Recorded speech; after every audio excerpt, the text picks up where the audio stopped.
जय Hind friends. Staff selection commission यानी SSC और ये स्टाफ सिलेक्शन कमीशन अब बन गई है स्टूडेंट सोशल कमीशन। हर साल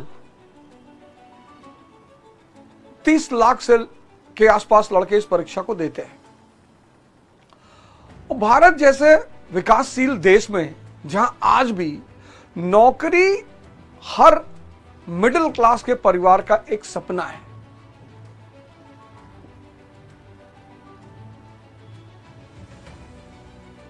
नौकरी जो है वो एक मिडिल क्लास के परिवार का सपना है।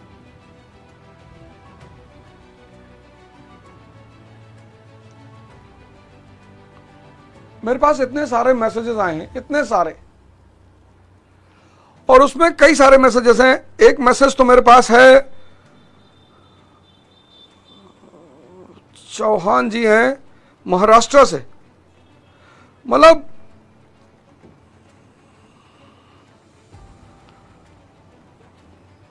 Vitthal Chauhan SSC aspirant Hingoli Maharashtra. फिर एक मैसेज आया है गोरखपुर से कि सर गुरुजी प्रणाम, मैं एसएससी का एस्पिरेंट हूं, मेरे पिताजी ने ब्याज पर पैसा लेकर मुझे कोचिंग कराया, तैयारी करता हूं मैं, और अब जमीन बिकने की नौबत आ गई है, परिवार और हम सब नर्क में जाने की स्थिति में हैं।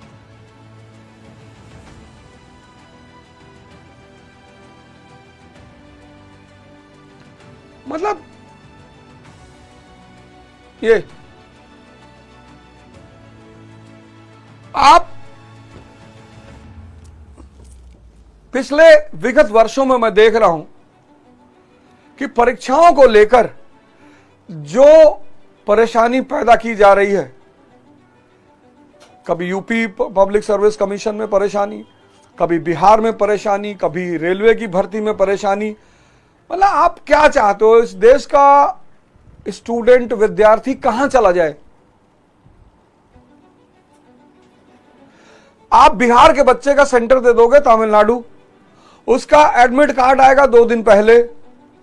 अब 2 दिन पहले एक लोअर मिडिल क्लास का बच्चा बिहार से तमिलनाडु कैसे पहुंचेगा? चलो मान लो पहुंच भी गया, चलो मान लेते पहुंच गया, किसी तरह रोग आके धोके उधार लेके हवाई जहाज पकड़ के पहुंच गया, और जब वो उधार पैसा लेके तमिलनाडु परीक्षा देने पहुंचा, आपने परीक्षा रद्द कर दी। और 30,000 रुपया उधारी के बाद जब वो वहां परीक्षा देने पहुंचता है, आपने परीक्षा रद्द कर दी। ये एक इतना गंभीर मुद्दा होता जा रहा है, बहुत गंभीर। सरकार अगर इन मुद्दों पर ध्यान नहीं देगी तो निश्चित तौर पर, मतलब युवा अगर किसी देश के नाराज हो जाएंगे, विद्यार्थी अगर किसी देश के नाराज हो जाएंगे, एस्पिरेंट किसी देश के नाराज हो जाएंगे, वैसे ही परेशान है। तमाम सारे फ्रंट पर इतनी सारी चुनौतियां चल रही हैं, तमाम सारे फ्रंट पर। वहां बच्चों को एक आशा होती है कि चलो भैया हमारी नौकरी लग जाएगी, परिवार संभल जाएगा, हम बहुत सारी मुसीबतों से बाहर आ जाएंगे, और आप परीक्षा नहीं ले पा रहे हैं। फेल होना एक अलग बात है, किसी विद्यार्थी का फेल होना एक अलग बात है, आप परीक्षा रद्द कर दे रहे हैं। अब वो बिहार का लड़का पहुंचा तमिलनाडु, अंडमान तक मैंने सुना है, मेरी बात हो रही थी, अंडमान तक आपने टीचरों को उठा लिया। मेरी वो कैरियर विल के राकेश यादव जी हैं, मेरी उनसे बात हुई, आज ही बात हुई, वो बेचारे किसी शो में जा रहे थे।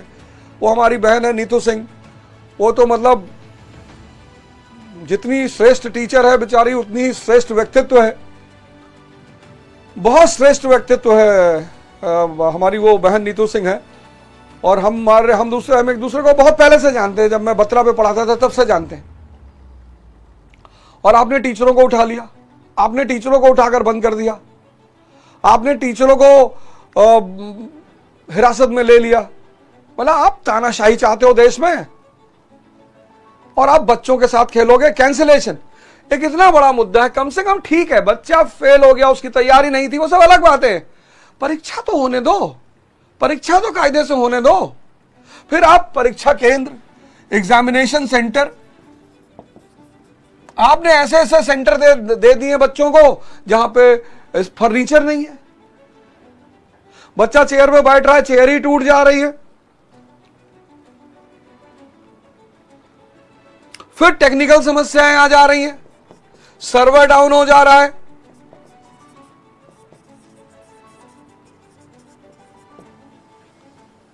टेक्निकल समस्याएं आ रही हैं, सर्वर डाउन हो जा रहा है, साइट ही क्रैश कर जा रही है।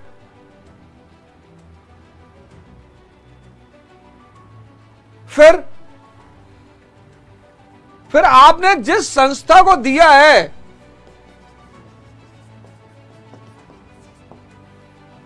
इस पर पहले ही इसकी विश्वसनीयता पे सवाल है, इस संस्था की विश्वसनीयता पे सवाल है। मतलब हद है। नीट की परीक्षा में समस्या पैदा हुई, फिर उधर एआरओ की परीक्षा में समस्या पैदा हुई, फिर रेलवे की भर्ती की परीक्षा में समस्या पैदा हुई।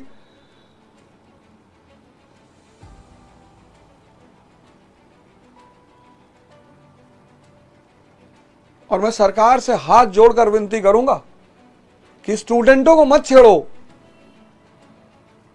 उनको अपने भाग्य का फैसला करने दो। इतना आप तो इतना दावा करते हो कि देश विकसित हो गया, देश यहां पहुंच गया, अच्छी बात है।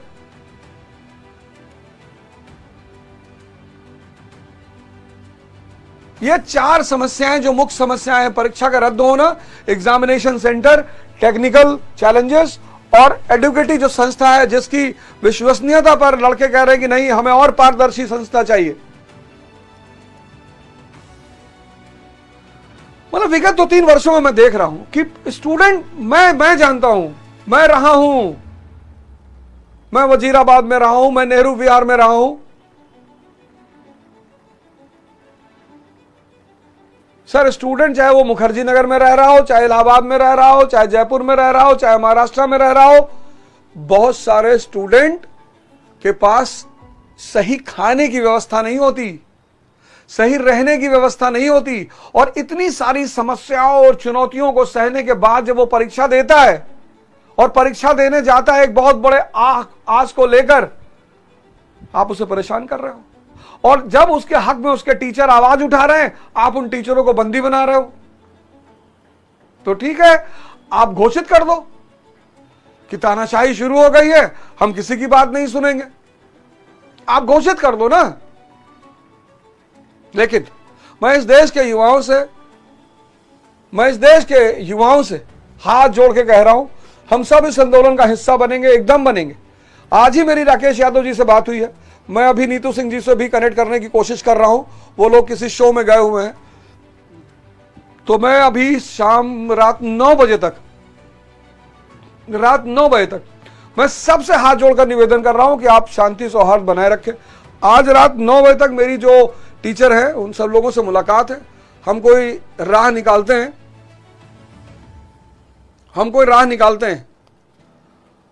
और अगर सरकार हमारी बात नहीं सुनेगी, अगर सरकार विद्यार्थियों की बात नहीं सुनेगी, तो विद्यार्थियों ने तो न जाने कहां की सत्ता पलट दी, युवाओं ने तो न जाने कहां की सत्ता।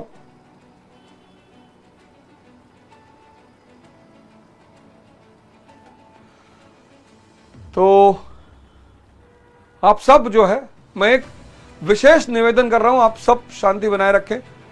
निश्चित तौर पर ये संकट की घड़ी है, एक चुनौती की घड़ी है, और हम सब इस संकट में, चुनौती में, विशेषकर मैं आपके साथ खड़ा हूं। आज शाम को राकेश यादव सर से मैं मुलाकात कर रहा हूं, वो किसी शो में गए हैं, वहां से निकलेंगे, मेरी उनसे मुलाकात होगी। फिर मैं नीतू सिंह जी से मिलूंगा। हम कोशिश करेंगे डेलीगेशन सरकार से जाकर मिले, सरकार के उच्च अधिकारियों से जाकर मिले, और इन सारे मुद्दों पर एक अच्छे समाधान पर पहुंचे। तो आप सबसे हाथ जोड़कर विनती है, आप एकदम शांति बनाए रखें।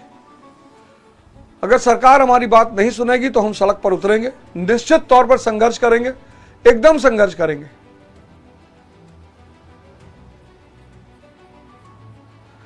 मजाक नहीं चलेगा इस देश में।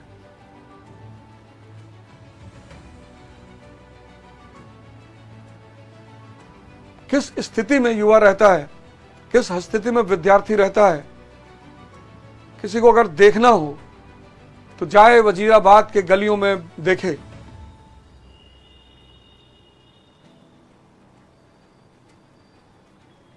मतलब जो स्थिति होती है बहुत सारे विद्यार्थियों की, वजीराबाद की गलियां हैं, नेहरू विहार की गलियां हैं, इंदिरा विकास कॉलोनी की गलियां हैं, और इलाहाबाद, गोविंदपुरी, अल्लाहपुर, कीटगंज,